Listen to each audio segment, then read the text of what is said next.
మాట్లాడాలి sir CM sir తోటి. Sir చెప్పిన సార్ పైన నమ్మకం మీదనే నేను ఇక్కడికి వచ్చిన. ఆ లెటర్ మీరు ఫార్వర్డ్ చేసి సార్ని ఇక్కడ పిలిపియండి, నేను లైవ్లో మాట్లాడాలి. మొత్తం ప్రెస్ అందరి ముంగల మాట్లాడాలి. అది నాకు జస్టిస్ కావాలి. ఖచ్చితంగా ప్రొవైడ్ చేయాలి. జనాలం కదండి, ఓట్లేసే గెలిపించుకున్నాం కదండి. 10 ఏళ్ళ తర్వాత కాంగ్రెస్ వచ్చింది కదా. సో కాంగ్రెస్ తప్పకుండా, మధ్యలో వచ్చే వాళ్ళు చాలా మంది ఉర్రు. నాకు న్యాయం కావాలి. నమ్మకం చాలా తక్కువ మంది మీద ఉంది. నాకు అన్యాయం చేసిందే పోలీసులు. నాకు నమ్మకం చాలా తక్కువ మీద ఉంది. చాలా తక్కువ మంది మీద ఉంది. నాకు సీఎం సార్ కావాలి. సీఎం సార్ మాట్లాడాలి. పోయేది లేదు, ప్రజాభవన్ ఇచ్చిపెట్టి పోయేది లేదు. ఇక్కడనే మాట్లాడతా, ఏమున్నా కానీ ఇడనే చూసుకుంటా. సీఎం సార్ రావాలి, నేను కలవాలి, నా సమస్యలు చెప్పుకోవాలి. లేదండి, ఏడికోడితే ఆడికి మేము ఎందుకు వెళ్తామండి? ప్రజాభవన్ ఉంది. ప్రజాభవన్ దగ్గరికి వెళ్తాం. వచ్చినాం, సీఎం సార్ చెప్పినారు, న్యూస్ పేపర్ లో నేను చదివినా. ఏం ఇబ్బంది ఉన్నా, ఎలాంటి నార్మల్ వ్యక్తి అయినా గానీ ప్రజాభవన్ కి నడుచుకుంటూ రండి, నేను దగ్గర ఉండి సమస్య పరిష్కారం ఇస్తా అని సీఎం సార్ పేపర్ లో న్యూస్ చదివినా. పూర్తి నమ్మకం మీద, కాంగ్రెస్ పార్టీ సీఎం సార్ మీద పూర్తి నమ్మకం మీద నేను ఇక్కడికి వచ్చిన.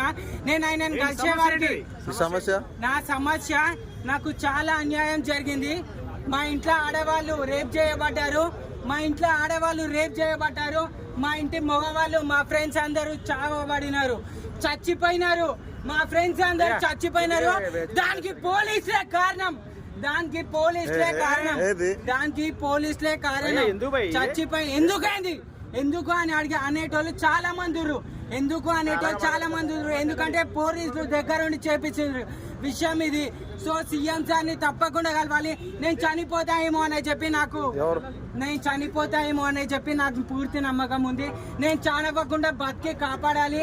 నేను సీఎం సార్ తో మాట్లాడి నాకు న్యాయం జరిగే వరకు నేను చావద్దు. తర్వాత కూడా నేను చేస్తాను, నాకు నమ్మకం ఉంది. తర్వాత నేను చచ్చినా పని ఏం కాదు. కలిసి సీఎం సార్ ని కలిసి మాట్లాడి వరకు నేను చావద్దు, నాకేం కావద్దు. సీఎం, నా పేరు యోహాన్ సిరిమల్ల.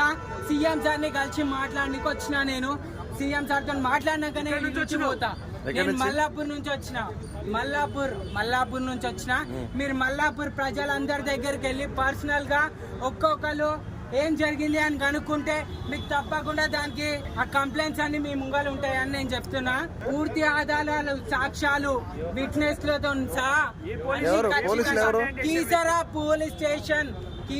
పోలీస్ స్టేషన్ పీపుల్ చేయబట్టే అన్యాయం జరిగింది. Keesara police station CI Venkataiah SI Madhu చేయబట్టి నాకు అన్యాయం జరిగింది. వాళ్ళ బావ, సిఐ వాళ్ళ బావ, ఆయన పేరు తెలియదు, ఆయన చేయబట్టి నాకు అన్యాయం జరిగింది. నన్ను జైలుకి పంపించినారు. నాకు ఫ్యామిలీ ప్లానింగ్ చేపించినారు. నాకు మ్యారేజ్ కాలేదు. నాకు ఫ్యామిలీ ప్లానింగ్ చేయించినారు. నన్ను పిచ్చి హాస్పిటల్, IMH హాస్పిటల్కి పంపించి నన్ను పిచ్చోని వేసారు. నాకు బెయిల్ రానియకుండా వేసారు. నేనేందో చూపెట్టాలి, నేనేందో కాదు. నాకు న్యాయం కావాలి. నాకు సీఎం సార్ మీద నమ్మకం ఉంది. నాకు న్యాయం కావాలి. సార్ని కలిసే వరకు నేను ఈ నుంచి పోను. నాకు న్యాయం కావాలి. నేను చచ్చిపోయినా సరే ఈ నుంచి పోను. నాకు న్యాయం కావాలి. మీరు లైవ్ పెట్టండి, నేను ఇంకా చెప్తా. వాళ్ళు డేంజరస్ పీపుల్.